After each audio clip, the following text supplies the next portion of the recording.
안녕하세요, 신작가입니다. 세상에는 수많은 일들이 벌어지고 있고 이 일들의 일부는 법원까지 가서 판결을 요구하기도 합니다. 그런데 각 나라마다 특징적인 판결이 존재하는 것 같습니다. 세상을 소름 돋게 한 미국의 판결, 세상을 놀라게 한 독일의 판결, 눈물 없이 볼 수 없는 한국의 판결. 이들 재판을 비교해보면 더 많은 것을 느낄 수 있습니다. 2차 대전 당시 일본은 미국을 공격했고 처참한 꼴을 당하고 말았습니다. 당시 미국은 전범들을 군사재판에 넘겼고 처벌했습니다. 태평양 전쟁 당시 내각 총리 대신 직위를 지낸 도조 히데키는 진주만 미국 함대 기지를 공습한 주동자이자 태평양 전쟁을 일으킨 전범입니다.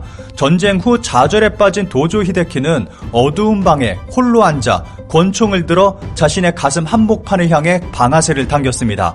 그는 평소에도 살아서 적의 포로가 되는 욕을 당하지 말라는 내용이 담긴 전진훈을 만들어 젊은 청년들에게 자살을 강요해왔습니다. 그런데 미국은 이러한 결말을 원하지 않았습니다.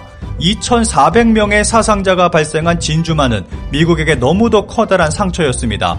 미국은 도조 히데키를 제대로 된 재판을 받게 하고 싶어 했고 사형을 내리고 싶어 했습니다. 미국은 자살을 시도한 도조 히데키를 병원으로 옮겼고 같은 혈액형을 가진 미군 병사까지 찾아내 수혈을 했습니다. 힘든 수술 끝에 미국 의료진은 그를 살려내는 데 성공했습니다. 그리고 미국은 도조 히데키를 정성껏 치료하고 간호해줬습니다. 3년이 지난 1948년 11월에 돼서야 도쿄 전범 재판이 이루어졌습니다. 그리고 그해 12월 미국은 도조 히데키를 교수형에 처했습니다. 악랄한 전범은 스스로 죽을 자격이 없다고 보고 법의 처벌을 받게 한 미국이었습니다. 그런데 미국의 응징은 여기서 끝나지 않았습니다. 2021년 6월 도조 히데키를 포함한 일제의 A급 전범 7명을 화장한 유골이 태평양 바다에 뿌려졌다는 미군 문서가 발견됐습니다. A급 전범의 유해가 어떻게 처분됐는지 공식 문서를 통해 확인된 것은 이번이 처음입니다. 지금까지 화장된 유골이 도쿄만이나 태평양에 뿌려졌을 것이라는 추측만 있었을 뿐 이를 뒷받침하는 증거는 발견되지 않은 상태였습니다. 니혼대학의 타카자와 히로아키 부교수는 미국 국립문서기록관리청이 보유하고 있던 미 8군의 기밀 해제 문서에서 요코하마 동쪽의 태평양 상공 약 30마일 지점에서 유해를 뿌렸다는 언급을 발견했습니다. 미국이 이들 전범들을 태평양에 뿌린 이유가 있습니다. 일본이 전범을 신격화하는 것을 막기 위해 무덤을 만들지 못하도록 바다에 뿌린 것입니다. 미국의 전범 재판은 아쉬움을 많이 남기고 있습니다. 하지만 죽은 자를 살려서 심판대에 세우고 화장한 뼈를 바다에 뿌리는 철저함은 인정받을 만합니다.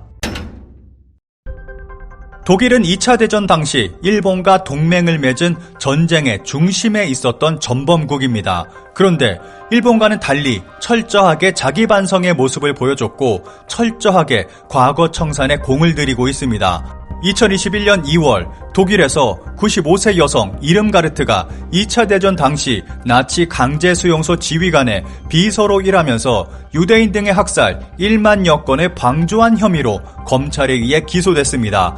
이름가르트는 지난 1943년부터 1945년까지 폴란드 그단스크 인근 슈투트호프 강제수용소에서 벌어진 1만 건 이상의 살인에 대한 방조 혐의를 받고 있습니다. 2020년 7월 독일에서는 95세 남성이 재판을 받았습니다. 그는 2차 세계대전 당시 나치 집단수용소에서 근무했던 경력이 있었습니다. 독일 서부 부퍼탈 지방법원은 슈투트호프 수용소에서 경비원으로 일했던 95세 남성을 수백 건의 살인을 공모한 혐의로 기소했습니다. 독일 법원은 2011년 당시 91살인 우크라이나 출신인 존 뎀냠유크에게 소비보르 수용소에서 경비원으로 근무한 이유를 들어 징역 5년을 선고한 바 있습니다. 2019년에는 슈투트호프 수용소에서 경비원으로 근무했던 당시 93살 브루노데이 역시 5천여 건의 살인을 공모한 혐의로 재판을 받았고 징역 3년을 구형받았습니다. 독일은 아직까지도 철저하게 전쟁 범죄를 처벌하고 있고 과거를 청산하려고 노력하고 있습니다. 2021년 6월 한국에서 나온 판결로 전 세계가 놀라고 있습니다. 김명수 대법원이 인정했던 일제강점기 강제징용 피해자들의 손해배상 청구권을 하급시민 1심이 정면으로 부인했습니다. 서울중앙지법 민사 34부는 6월 7일 강제징용 피해자 송경호 씨 등 피해자와 유족 85명이 일본제철, 미쓰비시 중공업, 니시마츠 건설 등 일본 기업 16곳을 상대로 제기한 1억 원씩의 손해배상 청구 소송에 대해 각하 판결했습니다. 2018년 10월 30일 강제징용 피해자들의 손해배상 청구권을 인정했던 대법원 전원합의체 판결을 2년 8개월 만에 뒤집은 것입니다. 재판부는 1965년 한일 청구권 협정으로 개인 청구권이 소멸됐다고 할 수 없다면서도 그 청구권을 소송으로 행사하는 건 제한된다고 주장했습니다. 또 식민지배와 강제동원이 불법이라는 건 모두 국내 해석이라고 평가절하하면서 일본은 물론 국제사회도 식민지배의 불법성을 인정한 적 없다고 주장했습니다. 강제동원 피해자 측 변호사는 이런 판결에 다음과 같이 말을 했습니다. 이렇게까지 쓸 필요는 없거든요. 우리나라 판례에서 이런 식으로 표현을 한 것 자체는 제가 봤을 때는 굉장히 이례적이라고 생각합니다. 굉장히 논쟁적인 판결이 될 것이라고 생각이 들어요.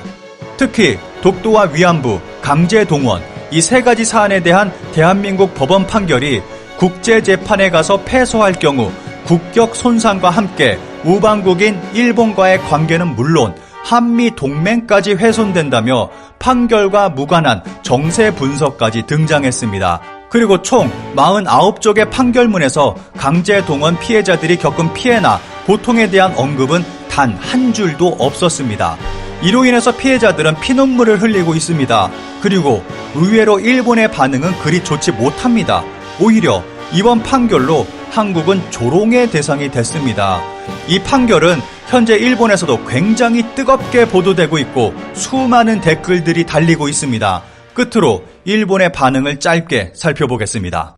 이번 서울중앙지법의 판결은 2005년 노무현 정부에서 내려진 1심, 2심과 같은 결과가 됐다. 당시 노무현 정권은 진영보상 문제는 1965년 한일협정으로 해결 완료됐다는 입장이었다. 어떻게 보면 16년 만에 원래의 정상적인 판결로 돌아간 것인데 문제는 2018년 대법원 판결과 정반대의 결과가 나왔다는 것이다. 지방법원과 대법원이 정반대의 판결을 내림으로써 한국 사법부의 신뢰도가 크게 논란이 될 것이다. 향후 어떻게 타협을 지을 것인가? 이런 소송에서 정반대의 판결이 나오는 것은 한국의 검사나 판사가 진보, 보수로 분류되는 데도 원인이 있다. 법의 정의보다는 이데올로기에 좌우되는 것이 이 나라 사법의 가장 큰 문제점이다. 당연한 것이고 소송을 거는 것 자체가 큰 실수. 만일 이 청구를 옳다고 한다면 일본도 한국의 인프라 정비 등에 든 비용을 지금의 환율로 환산해 청구할 권리가 생기니까. 의미를 모르겠다. 이 판결이 당연한 결과인데 대법원은 청구권 협정의 범위 밖이라는 판단을 하고 있는데 모순되지 않은가? 한국 재판은 엉망진창이구나.